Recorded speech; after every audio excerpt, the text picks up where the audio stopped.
Ladies and gentlemen, welcome to the launch of our 7th S.R. Nathan Fellow, Professor Chan Heng Chee's book, World in Transition, Singapore's Future.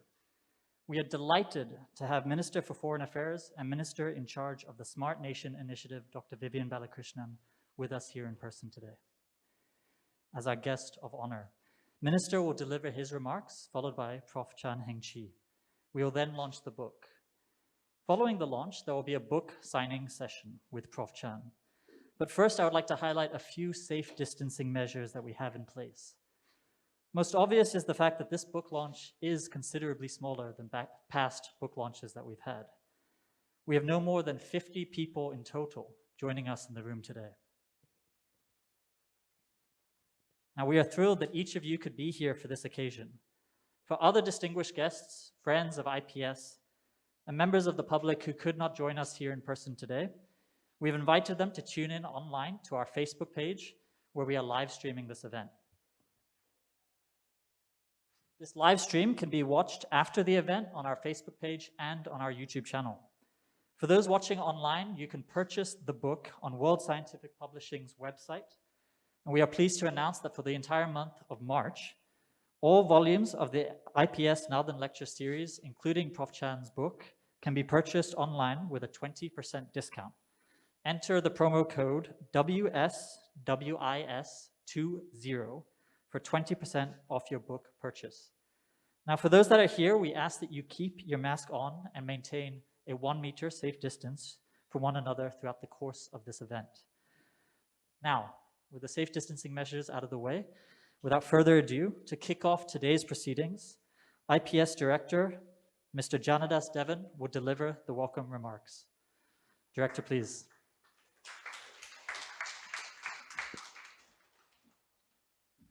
Minister for Foreign Affairs, I can't take out my mask, unfortunately. So, Professor Chan Heng Chee, distinguished guests, welcome to the launch of World in Transition, Singapore's Future.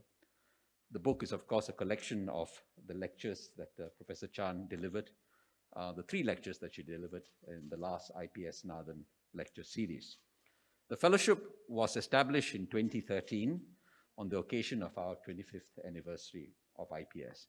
It was, of course, established to pay tribute to President Nathan, whose long-time contributions to Singapore extended well beyond his presidency. I'm happy to report that since the launch of the fellowship, we have completed 7 IPS-Nathan Lecture series. And of course, today is the launch of the 7th book in the series. And so far, not including this book, we have sold 16,000 copies of the lectures. So it's not bad. And the lecture series as a whole attracted an audience of about 10,000.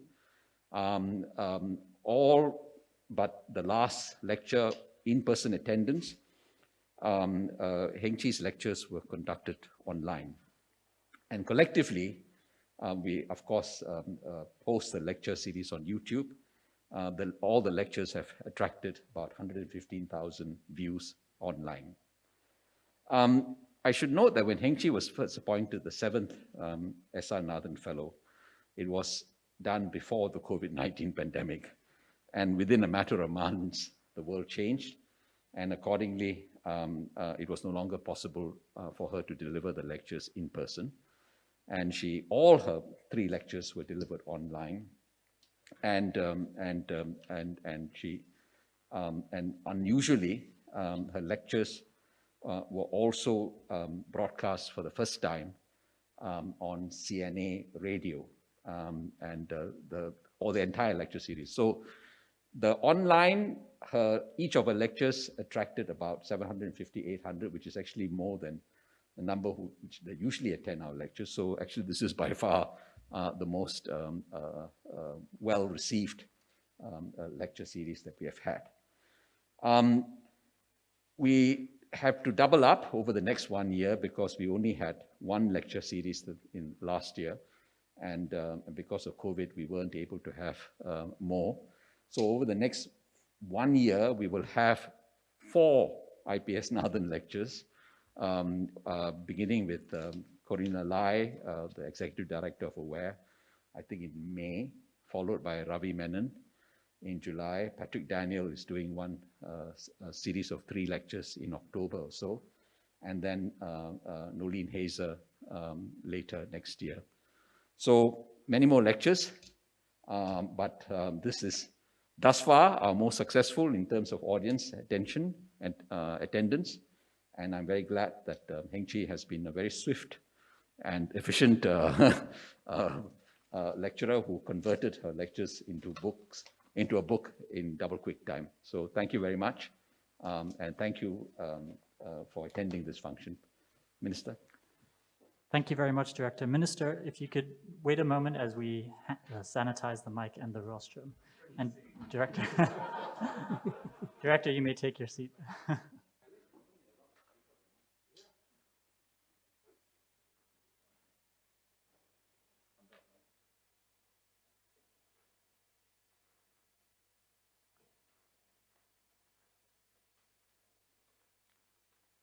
Okay, thank you, Minister, for your patience.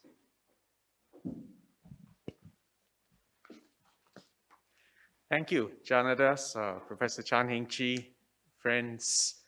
When I look around the room, and you recall that we are here to launch the book based on the 3 lectures that Heng Chee has given as part of the S.R. Nathan Fellowship.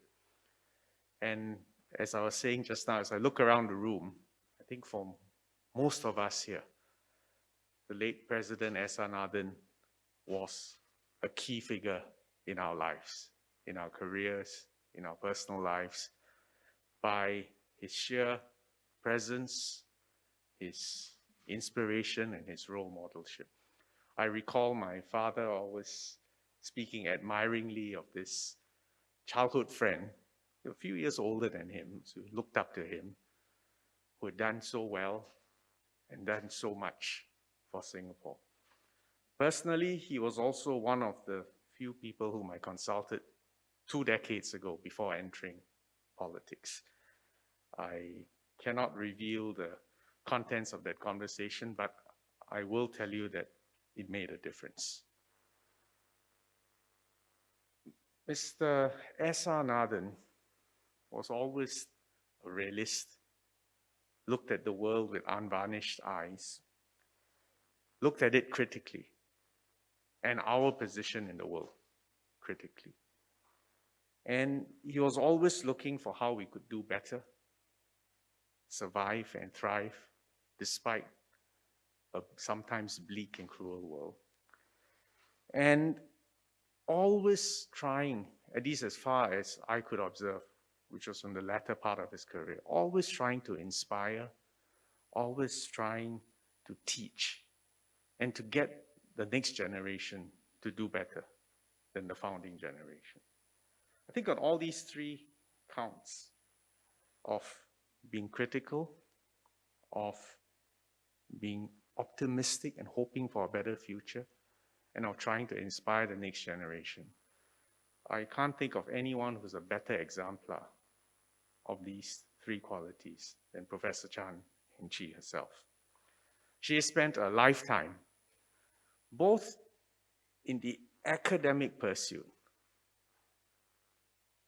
public life, political science, but also beyond the academic towers in practice as our permanent representative to the UN and then to the United States. Even now, she's still our ambassador at large, and I think you're still serving as chair of the Lee Kuan Yew Center for Livable Cities, Innovative Cities, and the SUTD, of course. And I'm sure there's a host of other additions that you have taken on. You know, Professor Chan is one of those CVs where you just picked at random, picked any appointment or any achievement. It's one of those CVs where any single one of those achievements would be a career highlight for most normal people. I know you're too modest to admit that, but realistically speaking, it just shows a lifetime of service and achievement. I think the secret to how she's done all this and you can contradict me if I'm wrong, but I think it's the fact that you've got this abiding curiosity that never killed the cat. This desire to keep exploring and learning. And this is why you've been such a distinguished diplomat and such a luminous public intellectual in Singapore and beyond the shores of Singapore. I believe a diplomat's success is predicated on this desire to keep learning, to keep exploring. And you have to be truly and passionately interested in the world and the people you meet. If you're just going through the motions, you'll never make it. We know that Professor Chan's primary field was supposed to be political science and diplomacy, but at the same time, if you've been keeping track of what she's doing now, exploring sustainable development, innovative cities, urban planning, we've even had conversations about digital technologies, and now the ethics of artificial intelligence. And all this, therefore, just illustrates her deep curiosity about the human condition, human society, which results from the human condition, and the fact that you've got an eclectic interest: arts, science, culture, history. Your formidable intellectual powers are complemented, obviously, by your vivacious, effervescent, absolutely charming personality. This is a... No, come on, I dare anyone to rebut that. Vivacious, effervescent, absolutely charming personality. And you have to admit, Janadas, that that combination has made her extremely potent and extremely effective. And it explains her effectiveness as a diplomat. It also explains her innumerable friendships, partnerships within and without Singapore. And there's no shortage of senior people who will tell you fondly, out of her earshot, of their long relationships and their abiding respect for Ambassador Chan. The fact that she's willing to, pick up the phone, take a question, provide her views and her advice. And you're probably one of the few ambassadors who, on leaving Washington, gets former Secretary of State Henry Kissinger to make a speech in your honor. So this rich well of experience, I believe, has been the fount on which you've delivered these 3 lectures, and now is the subject of your book. And, I flipped through the lectures, read through them at least, to make sure I knew what you're saying, and to also reflect for myself, for my own edification. You've explored the way technology is disrupting the way we live, work, play, learn, interact. And you've made the observation, which I agree with, that in fact this disruption caused by technology is the longer term and more profound trend. And that COVID-19 is a kind of a catalyst, an accelerator, not the primary driving force itself.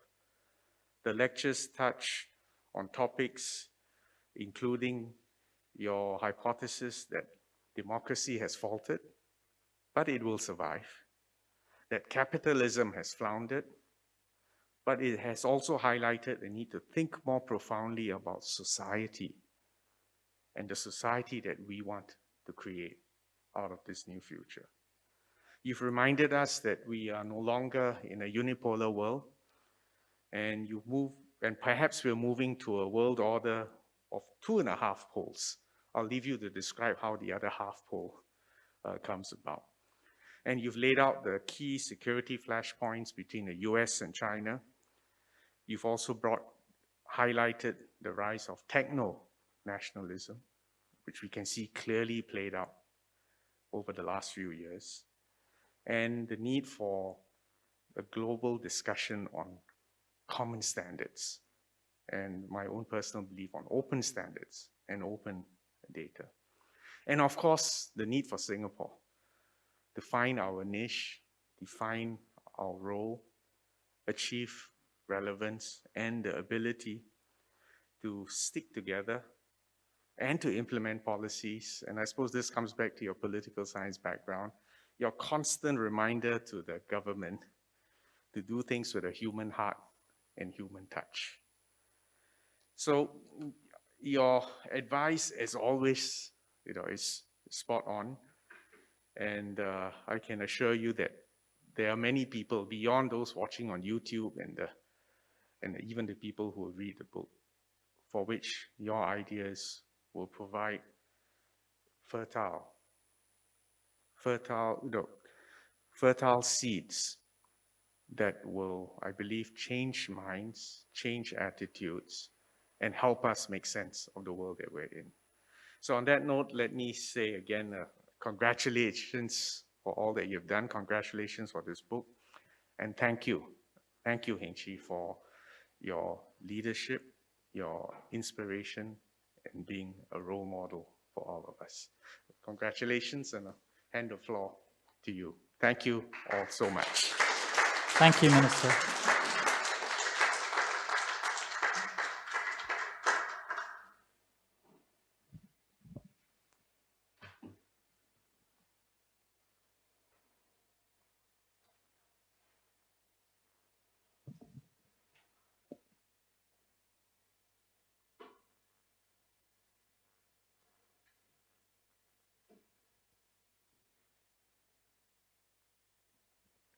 Okay, may I now invite Prof. Chan to deliver her remarks, please? Thank you.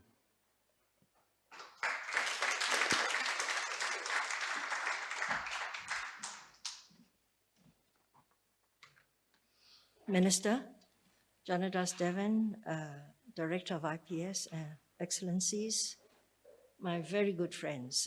I was allowed to invite just a handful, and you are my very good friends. Well, I thank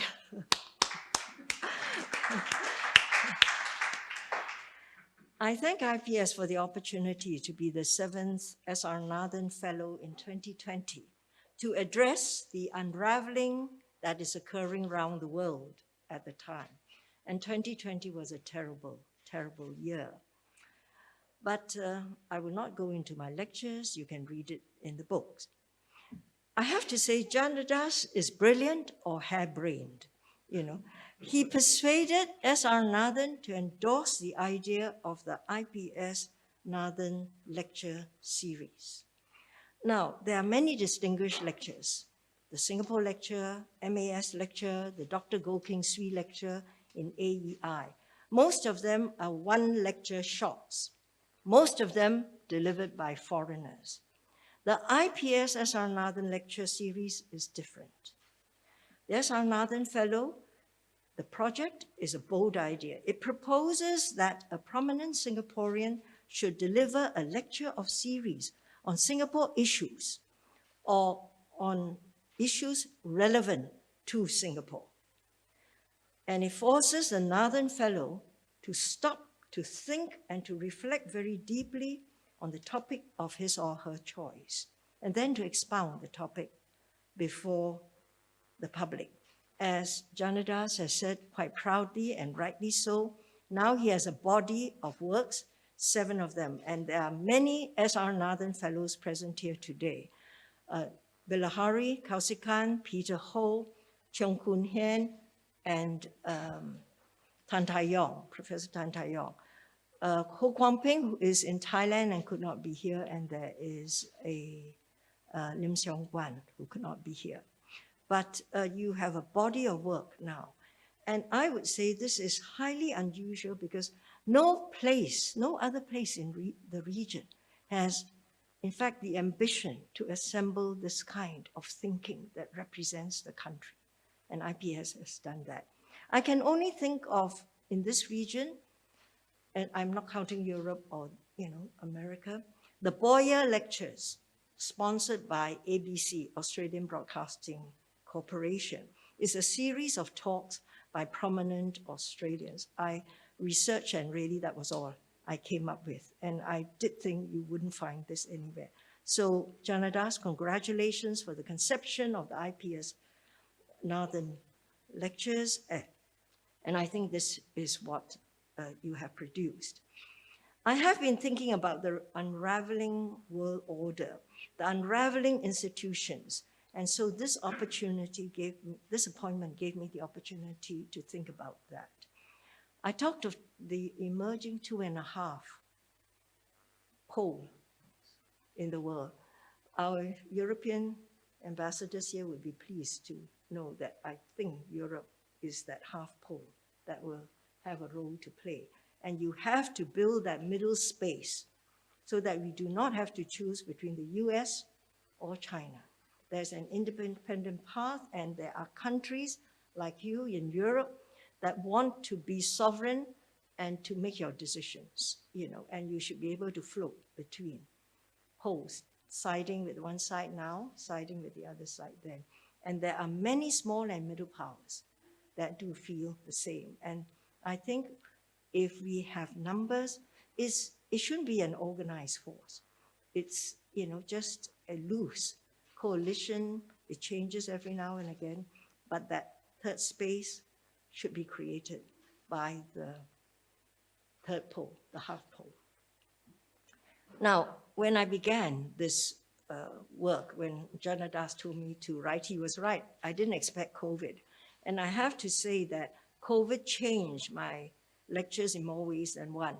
When I began, Minister, yes, I spoke of disruption, but initially when I wanted to talk of disruption, I wanted to deal largely with technology and climate change. With COVID, I stopped. I did COVID largely, but I also I had to come back to technological disruption, But between the two, I think the technological disruption is a far more lasting disruption for the world, the trend for the world. Gerard Diamond described COVID, this pandemic, as a bagatelle. Some people were shocked. It's small, not that important. I suppose if you look at history in the sweep of years, it won't be that important, and we are coming out of it with vaccinations and so on. But so COVID caused me to rethink, but it also gave me time with the lockdown to read and think, so that was good. But Janadas came and persuaded me that I have to give my lectures online. I have to say, Janadas, when you did that initially, I was so skeptical because I belong to the old school where a distinguished lecture has to be delivered in person. And I said, what is this online? I remember telling you, what if people don't come on, or if they tuned in and then tuned out halfway, and yeah, you wouldn't know, right? You wouldn't know. So, then he tried to say, oh, can be done, will be done. And he comforted me by telling me, we can have this broadcast on the radio, like the Wreath lectures, he said.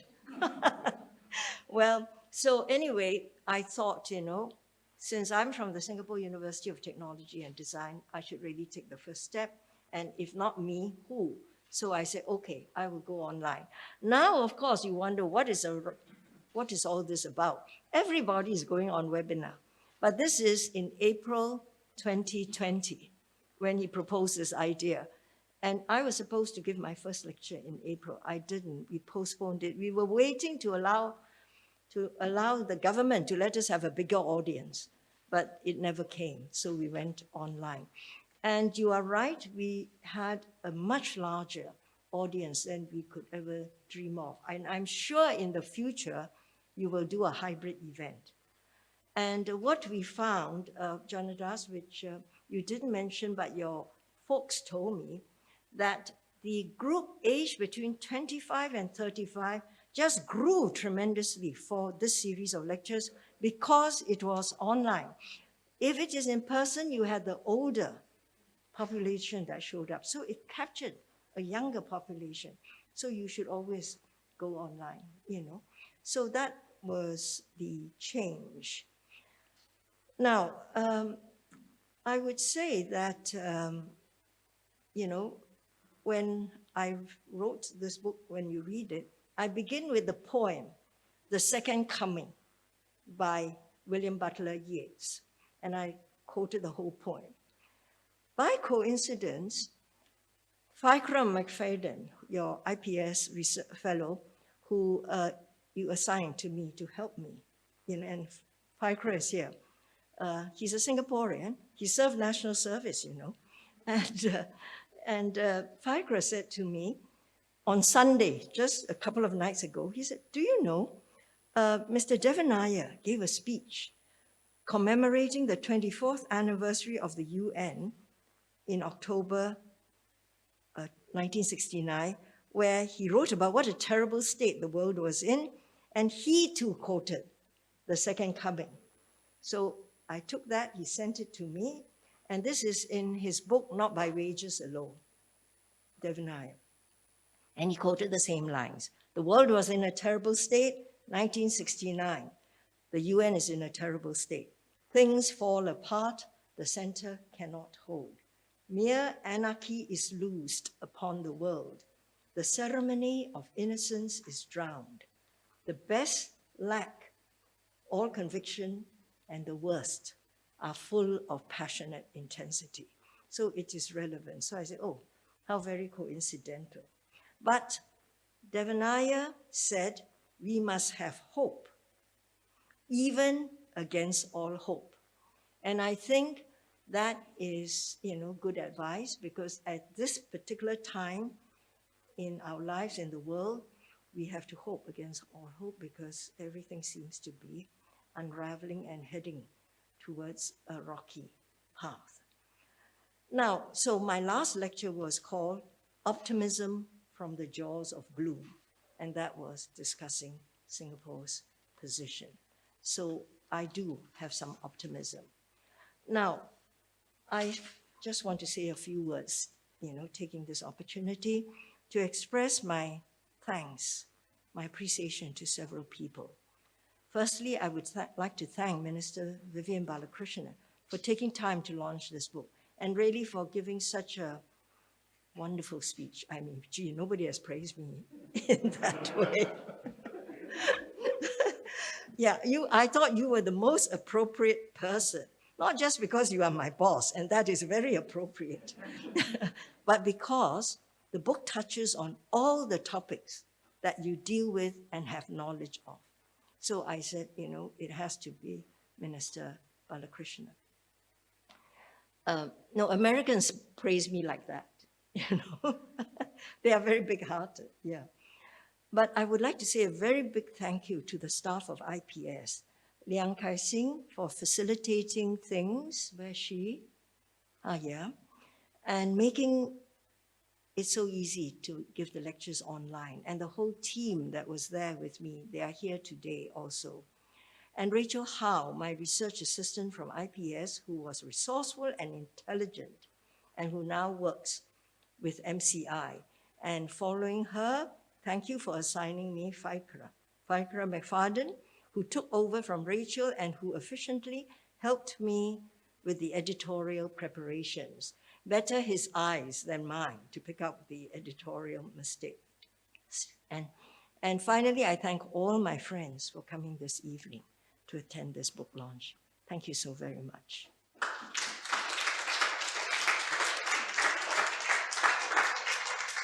Thank you, Prof. Chan. You can remain on stage, and I'll invite Minister Vivian Balakrishnan and Director Janadas Devan to the stage for the launch of the book, please.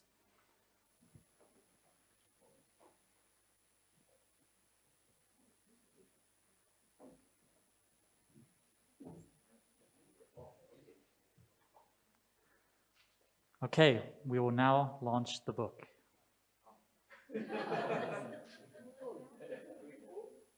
Just pull down, yeah, and you can just let it drop down.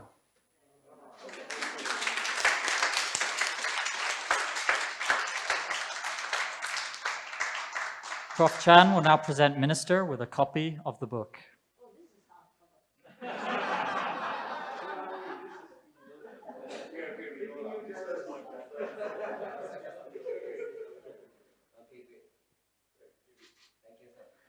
And now Director Janadas Devan will present Prof. Chan with a token of appreciation from IPS.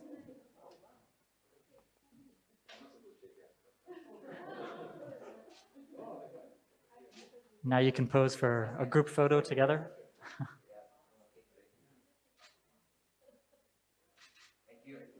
Thank you. Minister Balakrishnan and Director Janadas, you may return to your seats. I would now like to invite our former S.R. Nathan Fellows to the stage to take a group photo with Prof. Chan, Mr. Bilahari Kausikan, Mr. Peter Ho, Dr. Cheong Kun Hien, and Prof. Chan Tai Yong, please. And unfortunately, please keep your masks on throughout.